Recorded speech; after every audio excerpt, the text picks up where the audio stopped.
मुंबईवरती मोठ्या प्रमाणात ताण झाला असं झालेलं आहे, या संदर्भात आपण काही मला असं वाटतं की आज सकाळी आंदोलक त्या ठिकाणी आलेले आहेत. श्री मनोज जरांगे पाटील हे उपोषणाला बसले आहेत. त्यांनी देखील सगळ्यांना आवाहन केलेलं आहे की आपल्याला नियमाने उपोषण करायचं आहे आणि सगळ्यांना सहकार्य करण्याचं आवाहन केलं आहे. शासनाची पण भूमिका सहकार्याचीच आहे, कारण आम्ही पहिल्या दिवशीपासून सांगितलं की लोकशाही पद्धतीनं एखादं आंदोलन जर चालत असेल तर त्या आंदोलनाला कुठलीच मनाई करण्याचं कारण नाहीये. लोकशाहीमध्ये चर्चेतनं प्रश्न सोडवायचे असतात, आंदोलन त्याचा एक मार्ग असतो. त्यामुळे अशा प्रकारच्या आंदोलनाला जे काही सहकार्य पाहिजे ते सरकारच्या वतीनं आम्ही करतो. विशेषतः माननीय उच्च न्यायालयाने जे काही आदेश दिले आहेत त्या आदेशानुरूप त्या ठिकाणी सगळं सहकार्य चाललंय. हे खरं आहे की काही तुरळक प्रमाणात आंदोलकांनी काही ठिकाणी रास्ता रोको केला, थोडं ट्रॅफिक डिस्ट्रप्शन केलं, पण पोलिसांनी त्यांच्याशी चर्चा केल्यानंतर त्याही ठिकाणी आंदोलकांनी सहकार्य केलेलं आहे आणि त्या जागा मोकळ्या केलेल्या आहेत. पण अर्थात इतक्या मोठ्या प्रमाणात लोक आल्यानंतर काही ना काही ट्रॅफिकचं डिस्ट्रप्शन हे होत असतं. ते डिस्ट्रप्शन झालेलं आपल्याला पाहायला मिळतंय. अर्थात या सगळ्या गोष्टींमध्ये एकाच गोष्टीची खबरदारी निश्चितपणे घ्यावी लागेल की काही लोकच जरा वेगळ्या पद्धतीनं वागतात आणि त्यांनी मग संपूर्ण आंदोलनाला गालबोट लागतं. तर अशा प्रकारे कोणी वागू नये याच्याकडे लक्ष द्यावं लागेल. आणि मला असं वाटतं की श्री मनोज जरांगे पाटील यांनीही तशाच प्रकारचं आव्हान केलेलं आहे की कोणीही अलोकतांत्रिक पद्धतीनं किंवा आडमुठेपणानं या ठिकाणी वागू नये. शेवटी मी देखील सगळ्या आंदोलकांना हेच आवाहन करणार आहे, कारण आज त्या ठिकाणी जे काही चाललेलं आहे ते माननीय उच्च न्यायालयाने दिलेल्या निर्देशानुसार प्रशासनाला काम करावं लागणार आहे.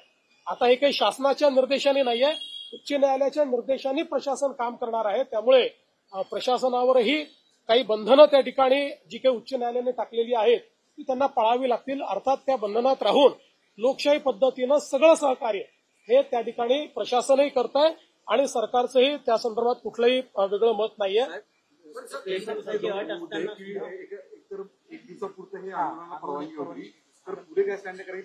मला असं वाटतं की त्यांनी पुन्हा परवानगी मागितलेली आहे आणि कायद्याच्या चौकटीत राहून जी काही उच्च न्यायालयाने निर्देश दिले त्याच्या चौकटीत राहून पोलीस त्याचा सकारात्मक विचार करतील. जो काही कारण शेवटी आता हा निर्णय प्रशासन आणि आंदोलनकर्ते यांच्यातला निर्णय आहे.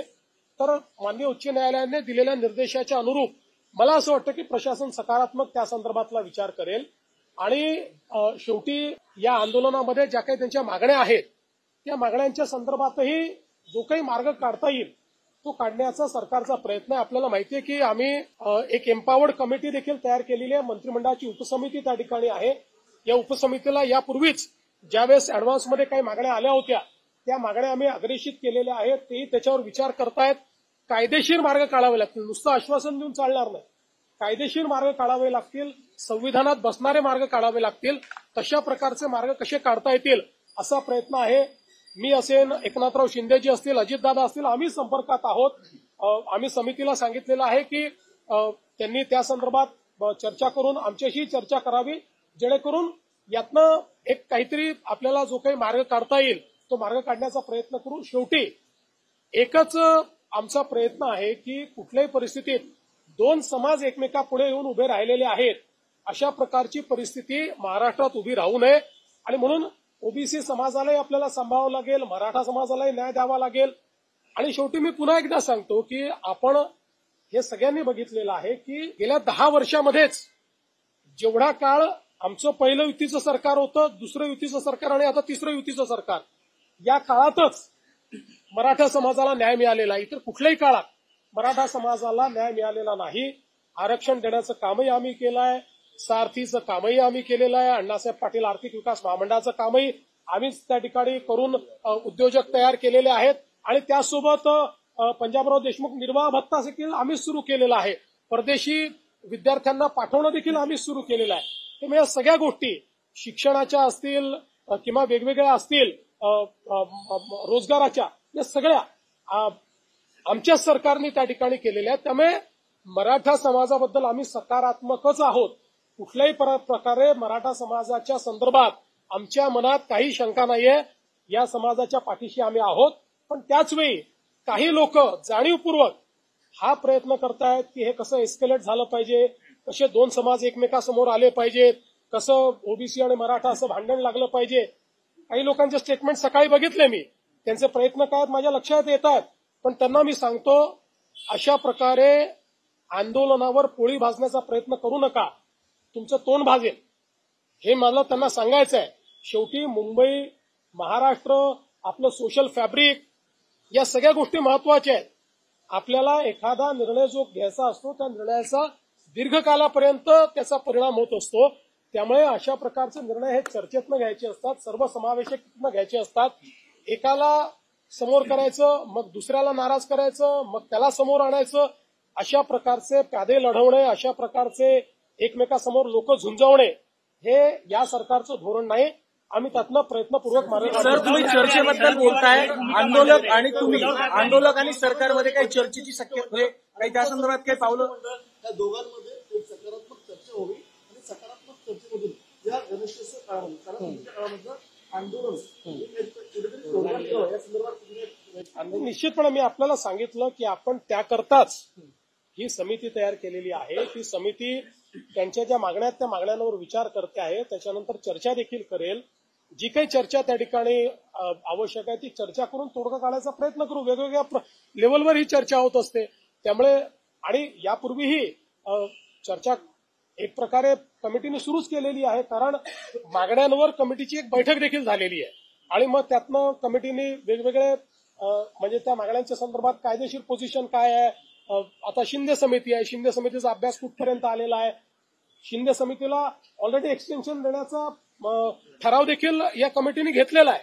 त्यामुळे असं नाहीये की कमिटी काही करत नाही, कमिटी करतेच आहे. ही एम्पावर्ड कमिटी आहे. या कमिटीला शासनाचे सगळे अधिकार आहेत. ही कॅबिनेटची कमिटी आहे. कॅबिनेटच्या सब कमिटीला कॅबिनेट पुढे जावं लागत नाही. कॅबिनेटची सब कमिटी ज्यावेळेस एखादा निर्णय करते त्यावेळेस तो कॅबिनेटचा निर्णय म्हणजे मंत्रिमंडळाचा निर्णय मानला जातो. अशा प्रकारची एम्पावर्ड कमिटी आपण तयार केली आहे. त्यामुळे मला असं वाटतं की निश्चितपणे त्यातनं जो काही तोडगा काढायचा तो आपण काढू. मात्र कुठेही लोकांना त्रास होईल असं वागणं हे योग्य होणार नाही. त्यामुळे माझं आव्हान आहे की लोकांना त्रास होईल असं कोणी वागू नये. सर, रेल्वे स्थानकांवर मोठ्या प्रमाणामध्ये आहेत आंदोलकांचे गेलेले आहेत, पाऊस आहे, पाठिंबा पण आम्ही मागे हटणार नाही आणि उठणार नाही अशी जी टोकाची भूमिका घेतली जाते. असं आहे की शेवटी चर्चेतनं मार्ग निघेल ना, चर्चेतनंच मार्ग निघत असतो. मला असं वाटतं की त्यांनाही माहिती आहे कायदे आहेत, व्यवस्था आहे, समित्या आहेत. त्यामुळे सगळ्या गोष्टी एकदम सगळ्या पदरी पडतात असं नाही आहे. पण आपण चर्चेतनं मार्ग काढत असतो. आता मागच्या काळामध्ये आपण 10% रिझर्वेशन दिलं. आज अशी परिस्थिती नाही आहे. 10% आरक्षण लागू आहे. त्या आरक्षणाप्रमाणे भरती झाली आहे, भरती चालली आहे. त्याच्यामध्ये ते आरक्षण कुठेही कोर्टाने नाकारलेलं नाही. कोर्टात आरक्षण आतापर्यंत नीट टिकलेलं आहे. त्यामुळे आत्ताची परिस्थिती अशी नाही की मराठा समाजाला आरक्षण नाहीये, ते ऑलरेडी आहेच. मराठा समाजाचं आरक्षण टिकलेलं आहे.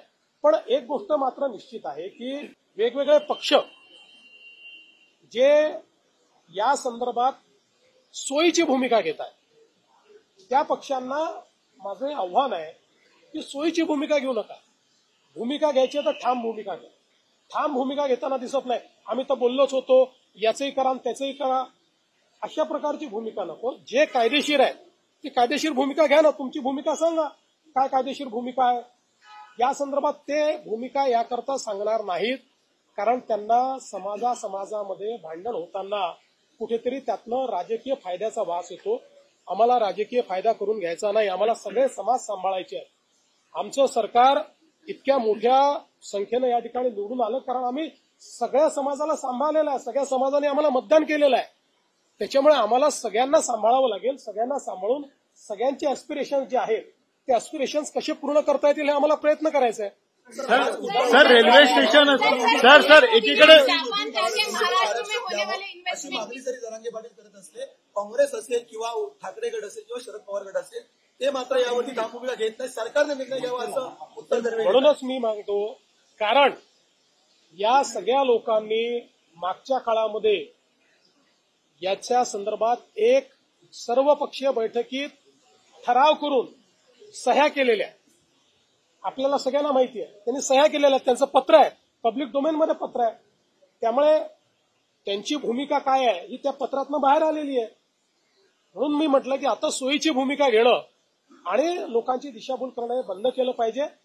या ठिकाणी आपल्याला महाराष्ट्राचं सोशल फॅब्रिक हे कसं नीट ठेवता येईल, आपली सामाजिक वीण ही कशी नीट ठेवता येईल, हा प्रयत्न आपल्याला करावा लागेल. सर, आंदोलनकर्ते आहेत ते स्थानकांमध्ये पाहायला मिळतात, कारण की पाऊस देखील आहे तो सुरू झालेला आहे मुंबईमध्ये, त्यामुळे रेल्वे स्थानकांवर सध्या मोठ्या प्रमाणामध्ये हे आंदोलनकर्ते. पण मला असं वाटतं की काही ठिकाणी आंदोलकांनी रस्ता रोको वगैरे केला, पण पोलिसांनी बोलल्यानंतर रस्ता त्यांनी रिकामाही केला.